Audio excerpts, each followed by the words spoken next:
CDA शोबा enforcement की टीमें साबिक मेंबरान से कमरे खाली करवाने पार्लियामेंट लॉजेस पहुंच गई। कमरा नंबर A4 और A104 को खाली करा लिया गया है। आज 5 कमरे खाली कराए जाएंगे।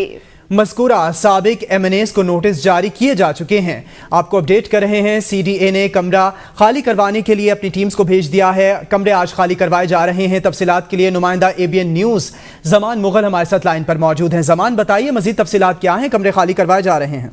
जी बिल्कुल, साबका हुकूमत के जो मेंबरान कौमी असम्बली थे वो अभी तक जो है वो पार्लियामेंट लॉजेस में विराजमान थे और उन्होंने वो कमरे खाली नहीं किए थे, तो जिसके बाद सीडीए की तरफ से उनको बाकायदा नोटिस दिए जाते रहे और आज नोटिस के बाद सीडीए ने ऑपरेशनल कार्रवाइयां शुरू कर दी हैं और सीडीए की तरफ से प्लान किया गया था कि 5 कमरे आज खाली करवाएंगे और इन 5 कमरों में से अभी तक जो है नून लीग के साबिक MNA सरदार गुलाम अब्बास, माइजा हमीद, सलाहुद्दीन अयूबी और मुनव्वरा बेगम के कमरे खाली करवा लिए गए हैं, जबकि एक कमरा अभी खाली करवाने वाला बाकी है। सीडीए की कोशिश है कि वो जल्द अज जल्द जो पार्लियामेंट लॉजेस के कमरे उनको खाली करवाएं, क्योंकि महज़ब मुआशरों में तो ये होता है कि जब मेंबरान साबका हो जाते हैं तो वो खुद ब खुद कमरे खाली कर देते हैं, लेकिन पाकिस्तान में ये रवायत नहीं है। यहाँ पे ऑपरेशन करके ही कमरों को खाली करवाया जाता है। जी, पाकिस्तान में ऑपरेशन करके ही कमरों को खाली करवाया जाता है, यही रिवायत है। जमान मुगल आप अपडेट कर रहे थे।